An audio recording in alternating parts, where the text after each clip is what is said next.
Yes, hamjambo tena kwenu nyote wandugu wapendwa, watazamaji na wasikilizaji wa Kwetu TV. Nyote kwa ujumla mnaoendelea kuwa nasi ndani ya taarifa zetu za kila siku na kila wakati, mkiwa mbali na karibu, muko sawa. Bila shaka kabisa tuna matumaini ya kwamba muko salama salamini, nasi tuko wazima. Tunaendelea kumshukuru Mungu kwa ulinzi wake. Tunawatakia tena jioni njema na usiku mwema wa leo mardi le 2 Desembre 2025, na tunawakaribisha kwa mara nyingine ndani ya habari zetu. Tumewaletea habari kuhusu hali ya usalama mashariki mwa nchi ya Kongo pamoja na taarifa za mapigano, kuwaambia kinachoendelea kwenye uwanja wa vita.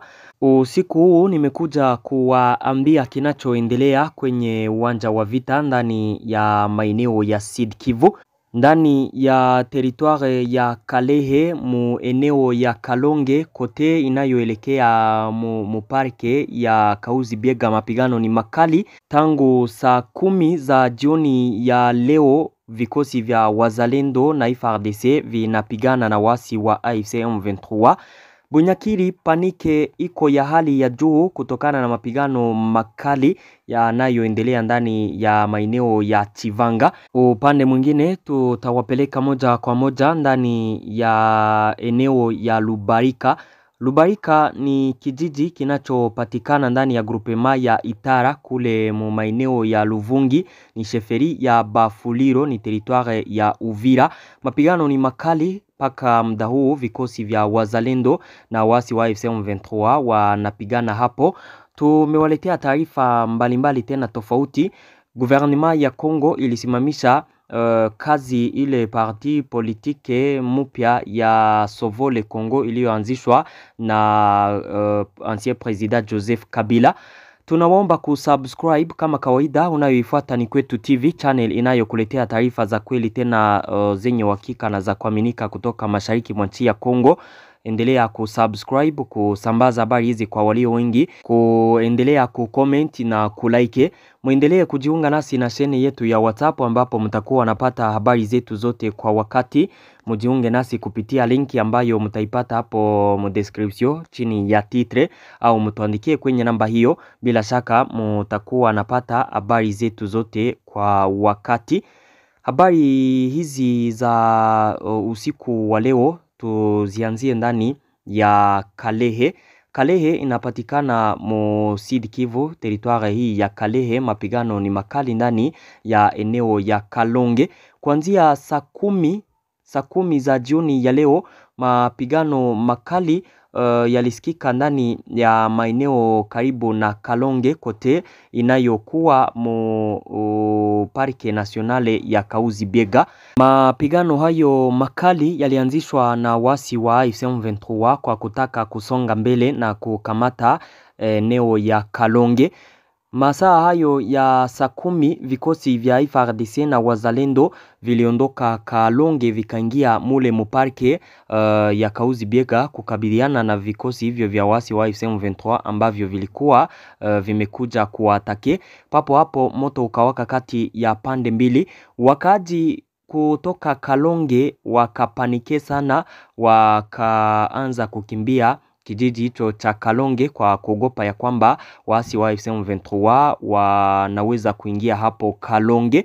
Wakaji walianza kujideplace wakielekea ndani ya maeneo karibu na hapo yenye usalama ili kulinda maisha yao. Muda huu kinachoendelea ni milipuko ya silaha nzito na nyepesi maeneo hayo ya kote ya Kalonge inayoelekea muparke ya Kauzi Biega, na muda huu kabisa ni moto ambao unasikika pale. Tutaendelea kufuata kwa karibu kinachoendelea hapo na kuwajuza kabisa kwa muda mwafaka. Wewe endelea tu kujiabone ili kukuwa na fahamu habari zote za kinachoendelea kwenye uwanja wa vita. Upande mwingine maeneo karibu na hapo ni ndani ya maeneo ya Bunyakiri, nayo yako pale muparke nationale de Kauzi Biega, ni ndani ya Sud Kivu, ila pale ni mu territoire ya Kabare. Ndani ya eneo ya Bunyakiri panike ilianza saa 12 za jioni 18h tope ndipo panike ilikuwa ndani ya eneo ya Bunyakiri. Wakaaji walianza kusambaratikana wakikimbia wakiwa na ugopa sana baada ya kupewa taarifa ya kwamba waasi wa AFC M23 wanataka atake pale Bunyakiri kupitia maeneo ya Chivanga. Panike inaendelea pale Bunyakiri, kote ya Chivanga ni makabiliano makali. Tangu asubuhi ya leo Chivanga kuliripotiwa mapigano yaliyokuwa yakiendelea hapo Chivanga saa za 13h 14h hivi. Hali ilirejea kuwa ya utulivu baada ya masaa mawili hapo, na hali imerejea kuwa ya utulivu. Ndipo AFC M23 ilirenforce maeneo yao hapo karibu na Chivanga. Vikosi vipya vikafika hapo, na wakati walifika hapo mashambulizi yakaanza kusikika hapo, na taarifa zikawafikia wakaji huko Bunyakiri ya kwamba AFC M23 inataka ifike pale. Panike ikaanza papo hapo, na mapigano yanaripotiwa maeneo ya Chivanga. Bunyakiri ni panike ambayo population wako nayo, hakuna tatizo yoyote kabisa. Eneo hiyo nako mapigano yanaendelea kati ya pande mbili. Kama kawaida tutaendelea kufuata habari za mapigano hayo kwa karibu, tuwajuze kinachoendelea ndani ya maeneo hayo baada ya muda. Upande mwingine mapigano makali yanasikika Lubarika ni eneo inayopatikana mu territoire ya Uvira, pale mu sheferi ya Bafuliro mu groupement ya Itara maeneo ya Luvungi. Kama mko naona kwenye picha hiyo hapo kwenye ramani, eneo ya Lubarika inapatikana mu maeneo yanayoelekea maeneo ya Kaziwa. Nadhani ya kwamba hapo mko napaona pale wasi wa AFC M23 wakati hali ilirejea kuwa ya utulivu maeneo ya Kaziwa, walipita njia ya misitu wakatake Lubarika. Lubarika inapatikana mu 17 kilometre na Kamanyola, na inakuwa tena mu kilomita kama 20 hivi na Luvungi. Pale Lubarika muda huu vikosi vya wasi wa AFC M23 vilifika hapo, na mapigano yakaanza kati ya pande mbili.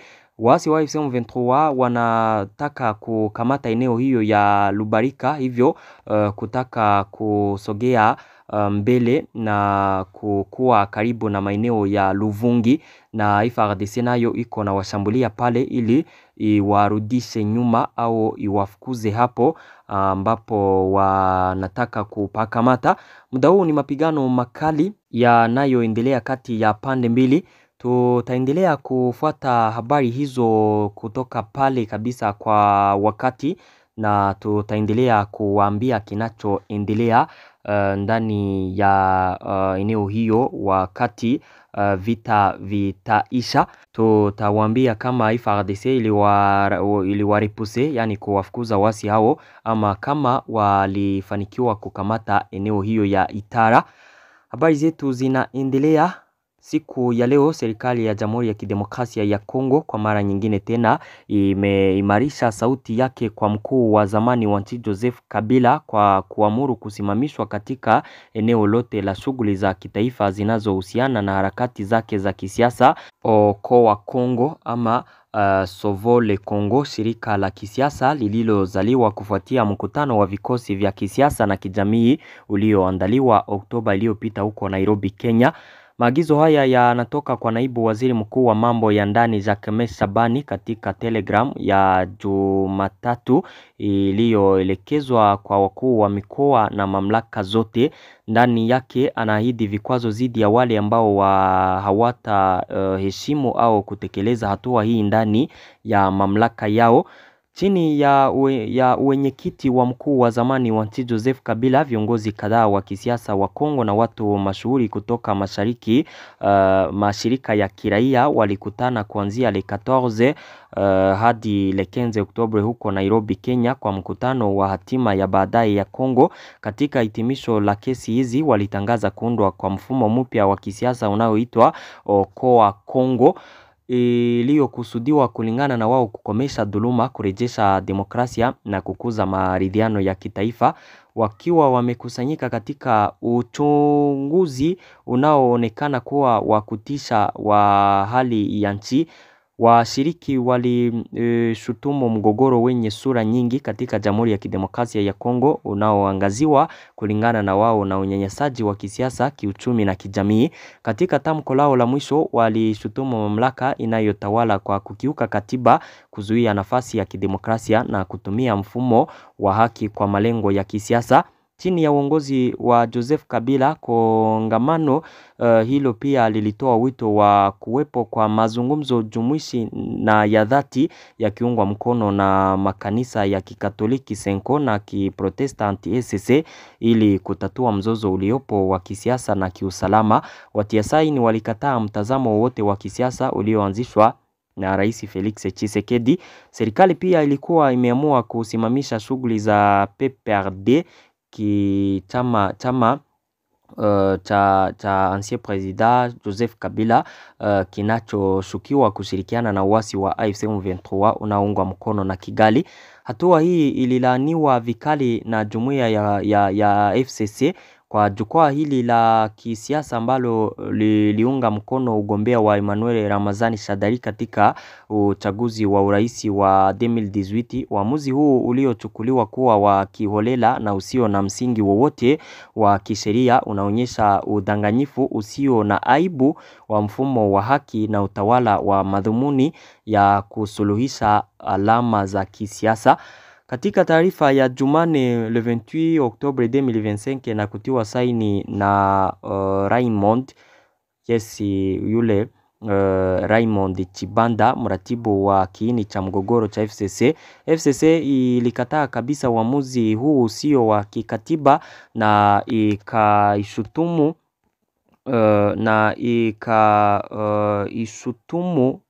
mashambulizi haya makali zidi ya kila kitu kinachounga mkono mapambano ya kisiasa ya aliyekuwa rais wa Jamhuri Joseph Kabila, ishara ya uhuru, utulivu na heshima ya kitaifa. Hapo nadhani ya kwamba yameeleweka kabisa.